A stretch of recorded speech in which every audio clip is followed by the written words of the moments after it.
ഇതിങ്ങനെ ഇട്ടപ്പോൾ തൃശങ്കുലിടാൻ പറ്റില്ല. നമുക്കിതിനൊരു കലണ്ടർ വെച്ചേക്കാം.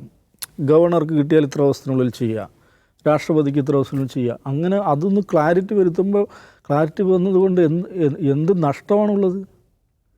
അത് രാജ്യത്തിൻ്റെ മുന്നോട്ട് പോക്കിൽ നമ്മുടെ നിയമ നിർമ്മാണത്തിൻ്റെയും വികസനത്തിൻ്റെയും നയരൂപീകരണത്തിൻ്റെയും ഒക്കെ മണ്ഡലങ്ങളിൽ അത് വലിയ എളുപ്പമുണ്ടാക്കുകയാണ് ചെയ്യുന്നത്. ആ കാര്യങ്ങൾ സ്മൂത്താക്കുകയാണ് ചെയ്യുന്നത്. അപ്പോൾ യഥാർത്ഥത്തിൽ സുപ്രീം കോടതി ഇങ്ങനെ ഒരു ഷെഡ്യൂൾ ഉണ്ടാക്കിയിട്ടുണ്ടെങ്കിൽ, ഒരു ടൈം ഫ്രെയിം ഉണ്ടാക്കുമ്പോൾ സർക്കാർ അതിനെ അനുമോദിക്കുകയാണ് വേണ്ടത്. നമുക്ക് കാര്യങ്ങളൊരു വ്യക്തത വന്നല്ലോ എന്നുള്ള നിലക്ക് കാണുകയല്ലേ വേണ്ടത്.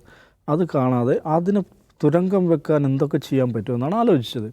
അതിന് ആദ്യ രംഗത്ത് വന്ന ആരാണ്? ഉപരാഷ്ട്രപതിയാണ് രംഗത്ത്. വളരെ പ്രധാനപ്പെട്ട ഒരു കോൺസ്റ്റിറ്റ്യൂഷണൽ ഓഫീസിലിരിക്കുന്ന ആൾ ഇതിനെതിരെ രൂക്ഷമായി പ്രതികരിക്കുകയാണ്. ഉപരാഷ്ട്രപതി പരസ്യമായിട്ട് അതിനെതിരെ പ്രതികരിക്കുന്നു. BJPയുടെ പല ഓഫീസ് ബിയറേഴ്സ് അതിനെതിരെ സംസാരിക്കുന്നു. പല ഗവർണർമാരും സംസാരിക്കുന്നു. ഒരു ആരോഗ്യകരമായ ഒരു എന്താ പറയുക, എക്സിക്യൂട്ടീവും ലെജിസ്ലേച്ചറും തമ്മിലുള്ള ഒരു ആരോഗ്യകരമായ ബന്ധമല്ല. പരസ്പരം നമ്മുടെ ഈ ഭരണ സംവിധാനത്തിൻ്റെ ഏറ്റവും പ്രധാനപ്പെട്ട തൂണുകൾ പരസ്പരം സംഘർഷത്തിലേർപ്പെടുന്ന ഒരവസ്ഥയാണ് ഉണ്ടാകുന്നത്. അപ്പോൾ അത് ശരിയായ ഒരു സമയമല്ല. പക്ഷേ ഇതിൽ കാണേണ്ട ഒരു കാര്യം എന്താണെന്ന് ചോദിച്ചിട്ടുണ്ടെങ്കിൽ, ഇന്നിപ്പോൾ ഈ പ്രസിഡൻഷ്യൽ റെഫറൻസിനോട് പ്രതികരിച്ചുകൊണ്ട് സ്റ്റാലിൻ്റെ പ്രസ്താവന വന്നിട്ടുണ്ട്. അദ്ദേഹം പറഞ്ഞതെന്ന് വെച്ചാൽ ഇത് സുപ്രീം കോടതിയുടെ വിധി അട്ടിമറിക്കാൻ വേണ്ടിയുള്ള നീക്കങ്ങൾ നടക്കുന്നുണ്ട്. അപ്പോൾ ഈ ഒരു കോസിന് വേണ്ടിയുള്ള സമരത്തിൽ എല്ലാവരും, എല്ലാ പ്രതിപക്ഷ സംഘടനകളും ഒത്തൊരുമയോടുകൂടി പ്രവർത്തിക്കണമെന്നാണ്. ഇതിന് ഇതേ വഴിയുള്ളത് അത് നമ്മൾ കാണേണ്ട കാര്യമുണ്ടോ?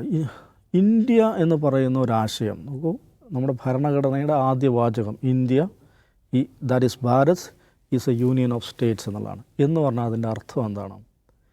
യൂണിയൻ, കേന്ദ്രം ഉള്ളതുകൊണ്ട് അല്ല സംസ്ഥാനങ്ങൾ.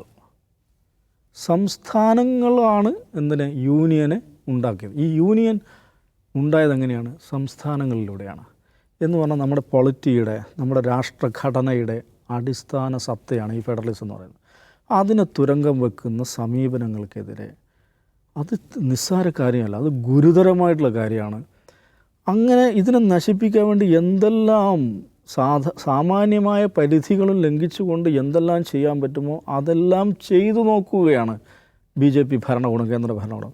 അപ്പോൾ അതിനെതിരായിട്ടുള്ള സമരം, പോരാട്ടം എന്ന് പറഞ്ഞാൽ അത് ചെറിയ കാര്യമല്ല, അത് വളരെ ഗൗരവപ്പെട്ട കാര്യമാണ്. പ്രതിപക്ഷ പാർട്ടികൾ, പ്രതിപക്ഷ സംസ്ഥാനങ്ങൾ അവ ഒത്തൊരുമിച്ച് ഈ പറയുന്ന സംസ്ഥാനങ്ങളെന്ന് പറയുന്ന ഈ ആശയം, നമ്മുടെ ഏറ്റവും പ്രധാനപ്പെട്ട ഒരു പൊളിറ്റിക്കൽ യൂണിറ്റ്, അതിൻ്റെ സ്വത്വം, അതിൻ്റെ ഐഡൻറ്റിറ്റി, അതിൻ്റെ സ്വയം നിർണയാവകാശം അത് നിലനിർത്താൻ വേണ്ടിയുള്ള സമരം കൂടുതൽ ഗൗരവതരത്തിൽ മുന്നോട്ട് കൊണ്ടുപോകേണ്ടി വരും എന്ന സന്ദേശമാണ് ഇത് നൽകുന്നത്.